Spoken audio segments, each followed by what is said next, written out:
Bab 16. Jangan lupa like dan subscribe, agar kami makin semangat upload lebih banyak. Anda sekarang level 1. Statistikmu, yang ditetapkan ke minimum karena penalti level minus, telah dikembalikan ke keadaan normal. Statistik dasar Pakmas Descendants telah diterapkan. Ini adalah frasa yang membuat jantungku berdebar kencang. Dugun-dugun.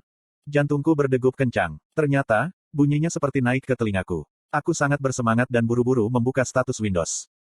Nama. Grade. Kelas. Pakmas Descendants. Level. 145/100. Title. Who Become a Legend. Health. 280/280.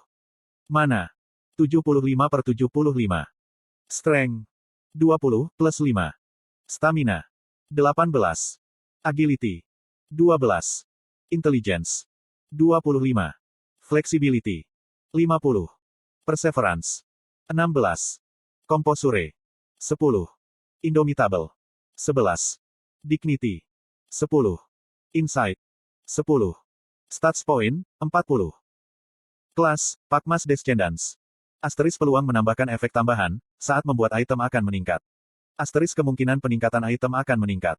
Asteris semua item peralatan bisa dipakai tanpa syarat. Namun, denda tergantung pada peringkat item.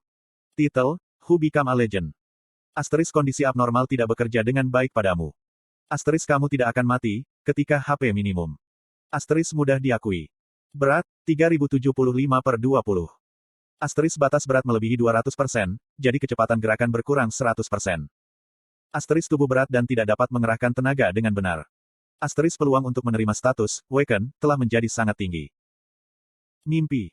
Apakah itu mimpi? Aku tidak panik. Jika aku dalam kenyataan, aku akan mencubit diriku sendiri. Namun, aku dengan tenang keluar dari game. Aku berbaring di kapsul di kamarku, dan menatap beberapa saat. Aku sedang tidur tanpa menyadarinya. Ini adalah kemungkinan yang bagus, karena aku tidak memiliki kapsul yang beralih ke mode tidur. Aku pergi ke kamar mandi untuk memenuhi kebutuhan tubuhku, menuangkan air dingin ke kepalaku, dan kembali ke kapsul. Aku login lagi. Sama seperti dalam mimpiku, aku berdiri di bengkel. Bukankah itu mimpi? Tidak, aku tidak boleh mengantisipasi apapun. Jika orang yang kurang beruntung, seperti aku mulai mengharapkan sesuatu, luka di hatiku juga akan tumbuh. Aku membuka status window tanpa inspirasi, dan kemudian benar-benar membeku. Jackpot yang luar biasa. Tidak ada perubahan pada isi status window. Itu bukan mimpi. Jantungku mulai berdetak cepat lagi. Wow. Statistik dasar karakter level 1 adalah 6 strength, 7 stamina, 4 agility, dan 5 intelligence. Dengan kata lain, jumlah total statistik untuk karakter level 1 adalah 22 poin. Namun, statistik dasar dari Pakmas Descendants menambahkan hingga 165 poin, secara total.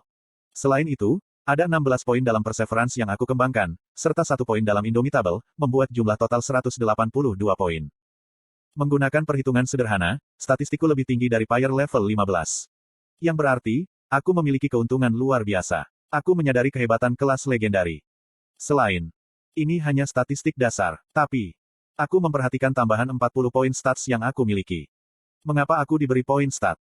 Poin stat meningkat 10 poin, setiap kali seseorang mendapatkan level. Jadi, aku harus memiliki 0 poin di level 1. Karena itu, aku merenungkan alasan, mengapa aku diberi 40 poin. Ada banyak teori, tapi, hanya ada satu hipotesis yang persuasif.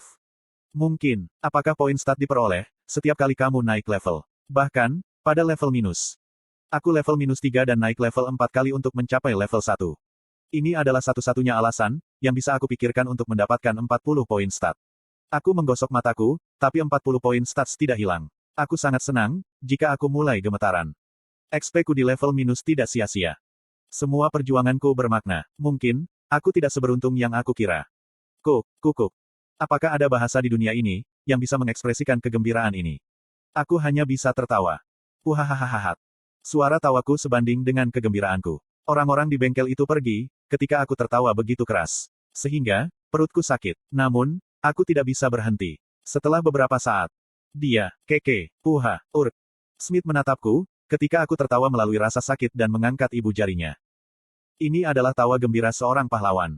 Kamu adalah sosok yang luar biasa. Sehingga, aku tidak tahu, bagaimana aku salah mengira identitasmu kemarin. Visiku kurang. Aku tidak tahu dan malu. Aku tertawa seperti orang gila. Tapi, dia masih melihatku sebagai pahlawan. Ini berarti, jika kedekatan Smith denganku adalah maksimal. Meskipun benar, Jika aku telah melarikan diri dari level minus, meningkatkan ketertarikanku dengan 2 quest, dan mendapatkan fame di desa Bayran lebih dari 200. Sikap Smith terhadapku masih terlalu menyanjung. Bahkan, jika gelarku memiliki atribut mudah dikenali. Aku bertemu mata Smith, menyebabkan dia menurunkan pandangannya. Ini adalah sikap seorang siswa di hadapan tuannya. Apakah ini efek dari stat dignity? Hanya 10 poin saat ini, tapi apakah sudah berpengaruh? Itu mungkin, mengingat level Smith tidak terlalu tinggi. Mungkin, berbeda dengan NPC peringkat tinggi. Namun, martabat tampaknya memiliki efek pada NPC normal. Bahkan, dengan jumlah poin di dalamnya yang tidak tinggi. Petik 1. Aku tidak pernah membayangkan, jika sikapnya akan berubah banyak dalam sehari. Itu adalah kegembiraan, yang melebihi kegembiraanku saat ini. Pertama, mari kita tenang. Mari kita tenang dan mencoba mencari cara kerja poin stat.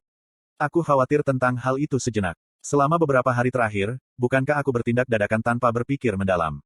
Sekarang setelah situasinya membaik, aku harus lebih berhati-hati. Rasanya, seperti banyak jalinan benang kusut di depanku, yang bisa hancur dengan perilaku terburu-buru. Aku sudah memiliki banyak statistik di level 1. Jadi, sama sekali tidak ada alasan, untuk mendistribusikan poin statku dengan tergesa-gesa. Aku memikirkan hal terpenting bagiku saat ini. Lalu, uang. Ya, uang. Konten iklan. Aku perlu menghasilkan cukup uang, untuk membayar kereta untuk berpindah antar desa. Smith tersentak, ketika aku tiba-tiba berteriak. Aku memotong langsung ke inti. Bukankah aku mengatakannya, ketika pertama kali mengunjungi bengkelmu? Aku ingin membuat dan menjual barang-barang permintaan tinggi, yang akan membuatku untung sebanyak mungkin. Apa barang yang paling tepat? Smith menunjuk ke suatu tempat, di mana panah ditampilkan. Yang ini. Sebuah panah. Tidak seperti peralatan lainnya, panah adalah barang habis pakai. Jadi, harga itu secara alami lebih murah. Tidak peduli seberapa menguntungkan itu. Jika harga jual rendah, itu berarti, aku harus menjual dalam jumlah banyak.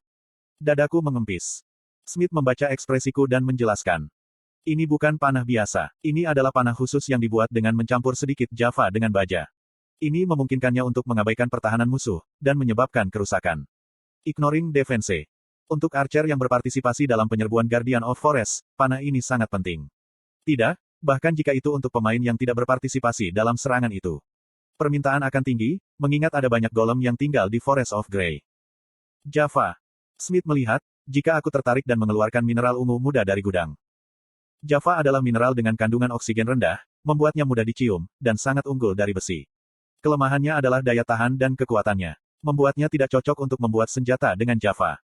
Namun, ketika dicampur dengan baja, daya tahan meningkat dan penetrasi dimaksimalkan. Adalah normal, bagi pasukan kavaleri untuk dipersenjatai dengan tombak berujung Java. Itu pasti mahal. Ini 2 gold PERKILOGRAM. Bahkan, biji besi tingkat atas, hanyalah batu murahan di depan Java. Murahan. Lalu, bagaimana kamu bisa menghasilkan lusinan Java Arrow? Tidak, ini tidak mahal. Hanya sedikit Java diperlukan untuk membuat panah. Biaya produksi 1 Java Arrow adalah 3 sileveler. Tapi, harga jualnya tetap pada 6 sileveler. Ini untung 2 kali lipat. Selain itu, desa ini memiliki permintaan tinggi untuk Java Arrow. Bagaimana dengan itu, apakah kamu ingin belajar cara membuatnya? Jika ini kemarin, aku akan mengangguk, karena aku bisa mendapatkan pemahaman cepat melalui skill aparsial.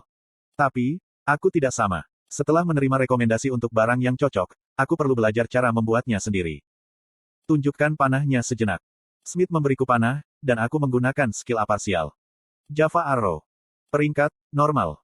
Attack power, 20-26. Panah yang dibuat dengan mencampur sedikit Java, dengan baja. Karena efek menggabungkan Java dengan baja, dia memiliki penetrasi yang sangat tinggi, dan mengabaikan beberapa pertahanan musuh. Berat, 0,1.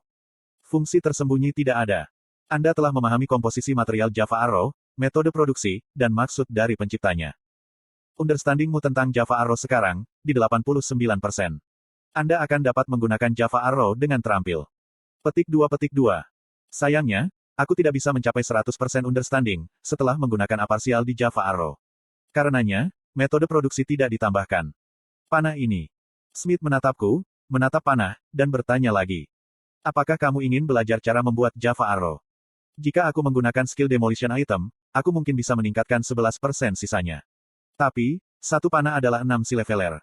Aku perlu membayar 6 sileveler, jika aku ingin membongkarnya. Aku tidak mampu membeli kemewahan seperti itu. Tidak terlalu buruk, untuk belajar bagaimana membuatnya sendiri.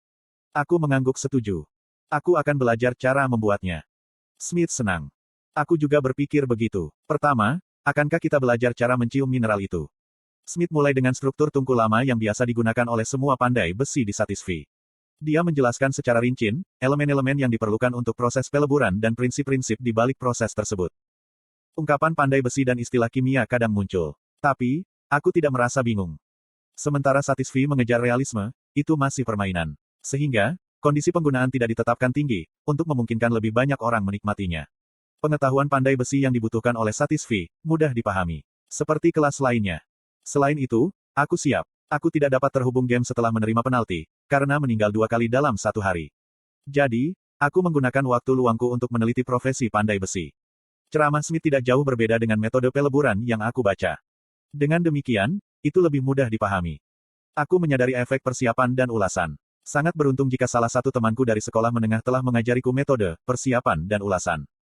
Tapi, pria itu tidak bisa lolos dari peringkat kedua, sepanjang sekolah menengah. Dia adalah pria menyedihkan, yang mempertahankan peringkat kedua di sekolah menengah. Dia tidak pernah bisa melewati tembok, teman sekelas terpintar yang mengaku, hanya belajar di kelas. Pada hari hasil ujian akhir semester kedua dirilis, aku dapat memahami perasaan temanku yang berdiri di atap dan berteriak. Mengapa seorang jenius harus dilahirkan, pada tahun yang sama denganku? Ada banyak orang berbakat yang tidak bisa aku tangkap, tidak peduli sekeras apapun aku berusaha. Tapi sekarang, segalanya berbeda. Aku mendapat kelas legendari. Kali ini, aku akan menjadi orang yang luar biasa. Aku akan mencapai sebanyak mungkin.